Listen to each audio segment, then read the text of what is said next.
I never expected a single notification to destroy 6 years of healing, 6 years of learning how to breathe again, 6 years of pretending the world still made sense, 6 years since my daughter Lily died. I had learned to live with silence. I had learned to survive the ache. But nothing prepared me for what happened on that cold November night. 1. The notification that froze my blood. I was in my living room, half asleep on the couch, a blanket wrapped around me. The house was quiet except for the hum of the heater. Outside, the wind tapped branches against the window, a soft, uneasy rhythm. I hadn't been sleeping well lately. Grief never fully leaves. It just hides, waiting for the right moment to claw its way back. I reached for my phone to turn off the TV. But before I touched it, the screen lit up on its own. A notification appeared at the top. New voice message. 1. From Lily. Received. 2:13 a.m. My breath caught. My vision blurred. My heart slammed into my ribs so hard I thought it might burst. Lily. My daughter who had been dead for 6 years. For a moment, I genuinely thought I was dreaming. Or hallucinating. Or finally losing the mind I had been clinging to so desperately. My hands shook violently as I picked up the phone. The screen didn't change. It didn't disappear. The message was there, real, cold, unavoidable. A 14-second voice recording. I touched the phone, as if it were burning me. No, I whispered. This can't be real. But it was. Her contact photo, Lily, smiling with her crooked front tooth, stared back at me. Her name, her number, all still saved in my phone. Because I could never delete them. I tapped the screen with a trembling thumb. The play button waited, mocking me. 2. The voice I hadn't heard in 6 years. I hesitated. If this message was real, then reality wasn't. I swallowed hard, pressed the phone to my ear, and hit play. There was a soft static at first, like a distant wind rushing through a tunnel. Then, a breath, a tiny, shaky breath that I recognized instantly. Then her voice, my daughter's voice. Not a memory, not a dream, not a recording I'd forgotten. This was new, fresh, terrified. Mom? I choked on a sob instantly. I covered my mouth with my hand to keep from screaming. The message continued. Mom, don't let him in. My whole body went cold.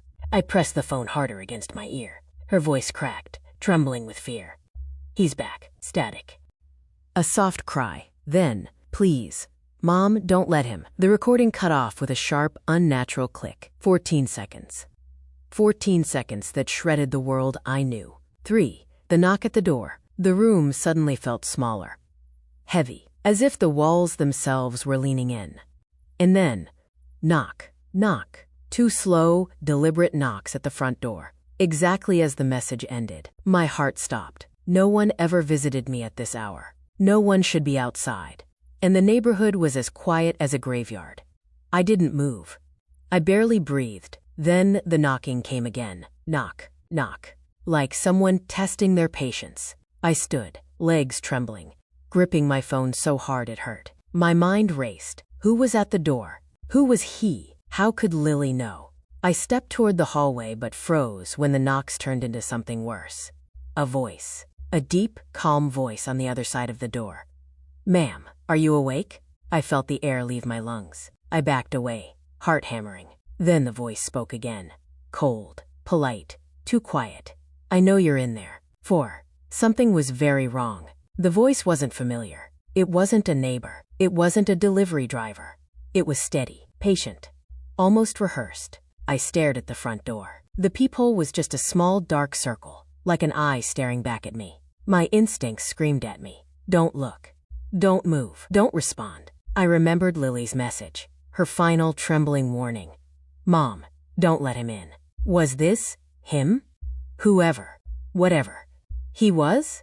Another knock, louder. Ma'am, I need to speak with you. I clutched the phone like it was the only anchor left in the world. Go away, I whispered. Please go away. But the knocking didn't stop. The voice didn't leave point 5. The chills that told the truth. I stepped back, deeper into the living room. My eyes stayed locked on the door.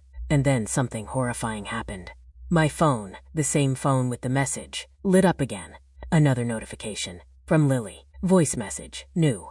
I nearly dropped the phone. No, please. My thumb hovered over the notification. Another message. From a dead girl. At 2:18 a.m.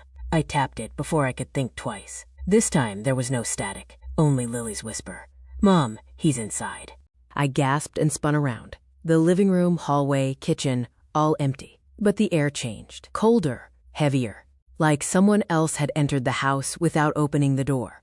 Part 2. The man my daughter warned me about. The moment Lily's second message ended, "Mom, he's inside," the entire house seemed to exhale. The heater clicked off. The ticking clock on the wall slowed. Even the shadows looked thicker, layered, distorted. I wasn't imagining it. Something had changed. Something else was here. And I wasn't alone. 1. The house that shifted around me. I gripped the phone tightly and slowly backed into the hallway. "Hello?" I whispered, immediately regretting it. No answer. Only the sound of my own shaky breathing. I forced myself to think rationally, or at least pretend to. Someone couldn't just appear inside without opening a door. I would have heard something, right? But then again, someone who shouldn't exist had just sent me a voice message.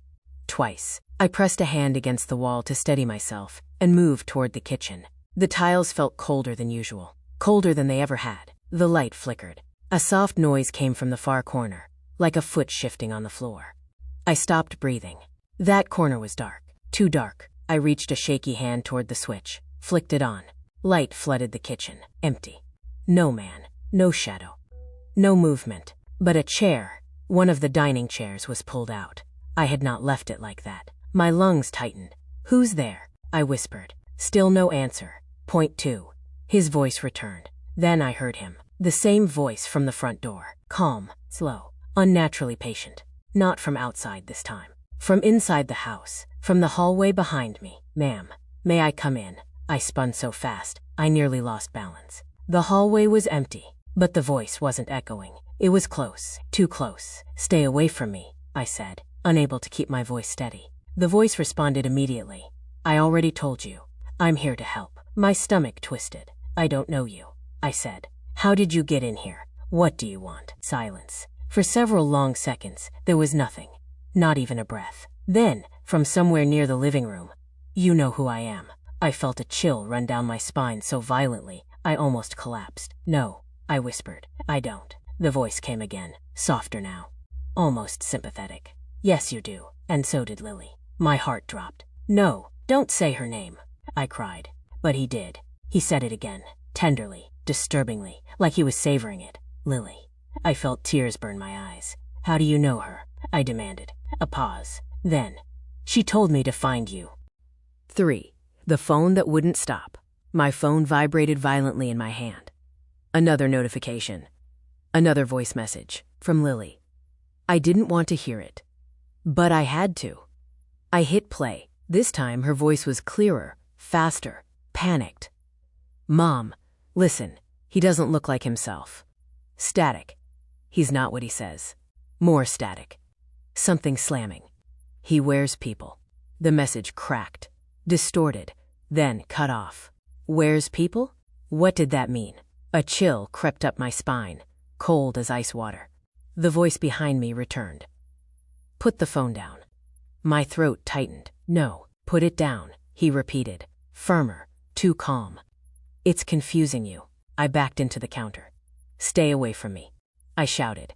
Then I realized something horrifying. His voice wasn't coming from one direction anymore. It was coming from multiple places in the house. Like it was moving without footsteps. Like it wasn't tied to a body at all. 4. The reflection that betrayed the truth. I ran. I didn't think. I didn't breathe. I sprinted down the hallway and turned into the guest bathroom, locked the door, pressed my back against it. The mirror above the sink reflected my shaking form. Pale, terrified, eyes wide and wet. I tried to listen. Nothing. No voice, no footsteps. Just silence. I took a breath. Then another. I leaned forward and splashed water on my face. When I lifted my head, my heart stopped. Something was wrong with the mirror. I was there, but slightly delayed. My reflection blinked half a second after I did. I gasped and stumbled back. "No, no, no." My reflection tilted its head slowly. But I didn't. A faint smile crept across its face. But I was crying. Then it whispered, "He's already here." I screamed and slammed my hand against the mirror. The reflection instantly synced back to normal. Just me, again, sobbing, shaking, losing my mind. Point 5. The guest room door. My phone vibrated again. A text message. Not from Lily. From an unknown number. "Don't open the guest room door." My blood turned to ice, because right next to the bathroom was the guest room. The same door I hadn't opened in months. The same door Lily's message had warned about. "Mom, don't let him in." I placed my hand on the bathroom doorknob, shaking uncontrollably. The house was completely silent. Too silent. I opened the bathroom door, inch by inch. The hallway looked normal, but the guest room door, normally shut tight, was cracked open. Just slightly. Just enough to say, "Come look." My pulse hammered in my ears. I stepped toward it slowly, each footstep trembling. As I approached, the gap in the door widened on its own. Creak. I froze. Inside, the room was pitch black, like the darkness had weight, shape, life. Then, a whisper came from the darkness inside the guest room. "Mom?" My heart broke. My knees nearly gave out. It was Lily, her exact voice, her tone, her softness. "Lily?" I whispered, tears streaming. Another whisper. "Come in, please." My hand reached for the doorknob. Then, from behind me, the man's voice, calm, soft, deadly. "If you open that door, you won't come back out." I spun around and saw him, standing at the end of the hallway. Tall, still, too still. His face was wrong, blurry, like it was struggling to hold a shape. Not a person. Not human. Something wearing the idea of a person. I stumbled back and slammed the guest room door shut. The whisper inside turned into a scream. "Mom, no." I ran, sprinted past the figure, past the living room, past everything, until I reached the front door. I pulled it open and burst outside into the freezing night. But something was waiting for me, standing on the porch, smiling. The same blurry face, the same impossible stillness, the same voice. "Ma'am, you can't leave yet." I screamed. The door slammed shut behind me, on its own, and the figure on the porch took one step forward, but suddenly froze, head jerking toward the house, as if something inside had moved. Then it whispered, "She's back," and vanished. Part 3. The night her voice returned. I didn't sleep after that. How could I? For the first time in 15 years, I had heard her. Not just the echo of a memory, not a dream, not a grief-born hallucination. A clear, trembling whisper. "Mama, don't leave me alone again." Those words sat inside my chest like a stone. I sat in the dark living room until the clock hit 3:11 a.m., the same time my daughter had died all those years ago. And then the house changed. It started subtly, like the air was shifting, thickening. The temperature dropped so fast, I could see my breath. The silence wasn't empty anymore. It felt crowded, like something unseen had stepped into the room with me. I tried to stand, but a sharp wave of sadness, so heavy, so raw, crashed into me. It wasn't mine. I could feel it wasn't mine. It was hers. I knew this feeling. I had felt it the night I lost her. My little girl, shivering and afraid, too weak to speak, her tiny hand squeezing mine until it slipped away. Now I felt that same fear pressing against my ribs. I whispered into the dark, "Baby, is that you?" For a long moment, nothing. Then the old baby monitor, boxed away in a closet for over a decade, crackled to life from the corner of the living room. I froze. The device was dusty, unplugged, and very much dead. But the static grew louder, sharper, almost like breathing. "Sweetheart?" I whispered, terrified of the answer. The monitor hissed. Then a small voice, distant, strained, came through. "Mama, it hurts." I dropped to my knees. I didn't care if I was losing my mind. I didn't care if this was real or impossible. "Malia, baby, talk to me.